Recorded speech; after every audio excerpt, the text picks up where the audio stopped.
My name is Avinash और आज का हमारा टॉपिक एक छोटा सा टॉपिक है जो इंडियन हिस्ट्री से लिया गया है, जो गांधी जी का एक इंपॉर्टेंट मूवमेंट है जिसका नाम है चंपारण। इस मूवमेंट को हम डिस्कस करेंगे इस पॉइंट ऑफ व्यू से, जिससे कि हम थोड़े एग्जाम्स में भी हम काफ़ी इससे क्वेश्चन सॉल्व कर सकें। ये स्कूल लेवल में भी काम आएगा और कॉम्पिटिशन में भी काम आएगा। तो चलिए शुरू करते हैं। तो सबसे पहले चंपारण मूवमेंट। चंपारण मूवमेंट हुआ कब? 1917 में चंपारण मूवमेंट हुआ। 1917 में कहाँ पर हुआ? चंपारण बिहार में एक गांव है, बिहार में हुआ। क्यों हुआ? तिनकठिया सिस्टम की वजह से। और इसको किसने स्टार्ट किया? गांधी जी ने। तो हम एक एक करके इस बातों को देखते हैं कि चंपारण बिहार में हुआ क्यों, और तिनकठिया सिस्टम क्या है, और गांधी जी ने इस मूवमेंट को कैसे सक्सेसफुली एग्जीक्यूट किया। तो चलिए देखते हैं। सबसे पहले हम समझते हैं तिनकठिया सिस्टम। बेसिकली तिनकठिया सिस्टम एक कॉन्ट्रैक्ट है जो किन के बीच में था? जो पीजेंट एंड यूरोपियन कॉन्ट्रैक्टर्स के बीच में था। समझिए क्या था इस तिनकठिया सिस्टम में। जितने भी पीजेंट्स हुआ करते थे चंपारण डिस्ट्रिक्ट के, वो बेचारे मजबूर थे क्या करने के लिए?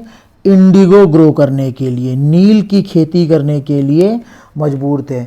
इस तिनकठिया सिस्टम के अकॉर्डिंग, इसके अनुसार जो चंपारण के किसान थे उनको अपनी टोटल लैंड के 3/20 हिस्से या 3/20 पार्ट पर इंडिगो की कल्टीवेशन करना होता था, इंडिगो का खेती करना होता था। इस एक्ट के अकॉर्डिंग वो मजबूर थे।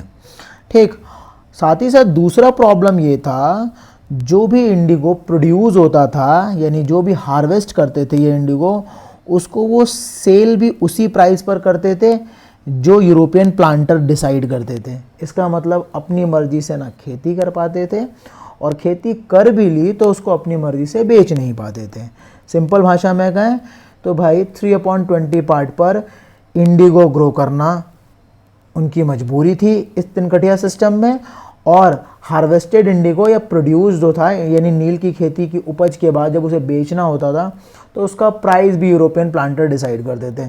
होगा क्या? यूरोपियन प्लांटर उसको क्या करेंगे? कम दाम डिसाइड करेंगे और उसको उसी दाम पे खरीद लेंगे, जिससे किसानों को कोई प्रॉफिट होता नहीं था। इसलिए किसान बड़े फ्रस्ट्रेट थे। तो अब ये मूवमेंट कैसे हुआ? देखो, बिहार का ही चंपारण डिस्ट्रिक्ट में एक किसान लीडर है जिसका नाम है राजकुमार शुक्ल।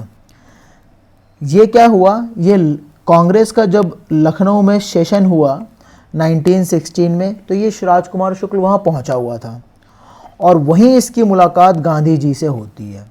और ये गांधी जी को मना लेता है कि यार हमारे यहाँ ना बिहार में तिनकठिया सिस्टम बड़ी समस्या पैदा किए हुए है, तो प्लीज़ आप आ जाओ।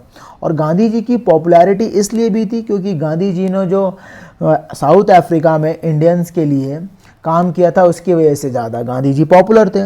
इस वजह से राजकुमार शुक्ल ने गांधी जी को इनवाइट कर लिया। जैसे ही गांधी जी बिहार पहुँचे, गांधी जी कहाँ पहुँचे? बिहार पहुँचे, तो बिहार का जो कमिश्नर था, लेफ्टिनेंट कमिश्नर जो था, उसने गांधी जी को ऑर्डर दिया कि भाई क्या करो, आप इमीडिएटली शहर छोड़ दो। लेकिन गांधी जी ने कहा भाई मैं तो नहीं छोड़ने वाला शहर। गांधी जी ने उसको रिफ्यूज़ कर दिया और कहा मैं पनिशमेंट झेलने को तैयार हूँ लेकिन शहर नहीं छोड़ूंगा। ये हुआ और गांधी जी वहाँ पहुँच गए। अब जब गांधी जी वहाँ पहुँचे तो उन्होंने वहाँ पे लोकल लीडर्स से बात की, वहाँ पर उन्होंने लोकल लीडर्स से बात की और ब्रिटिश गवर्नमेंट से भी बात की।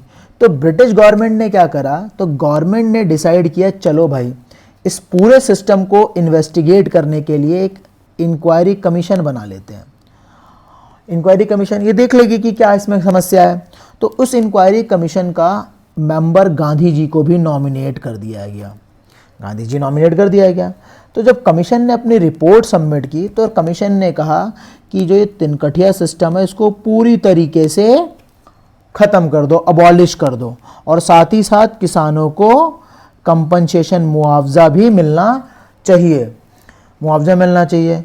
फिर हुआ क्या? यूरोपियन प्लांटर्स 25% रिफंड देने को तैयार हो गए, और ब्रिटिश गवर्नमेंट ने एक एक्ट भी पास किया जिसको बोलते हैं चंपारण एग्रीकल्चर एक्ट, जो कि 1980 में पास किया, और इस एक्ट से तिनकठिया सिस्टम को ख़त्म कर दिया।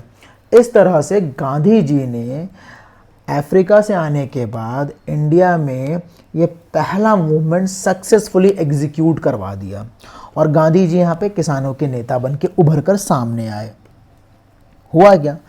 अब इससे गांधी जी को क्या फ़ायदा हुआ? सबसे पहले इस गांधी जी की इस लीडरशिप स्किल को देखते हुए रविंद्रनाथ टैगोर ने गांधी जी को महात्मा का टाइटल दिया। ऐसे गांधी जी के पास एक और टाइटल भी है जिसका नाम, जो टाइटल है बापू। बापू ये गांधी जी को नेहरू ने और CF एंड्रयूज़ ने दिया है, ये टाइटल गांधी जी को।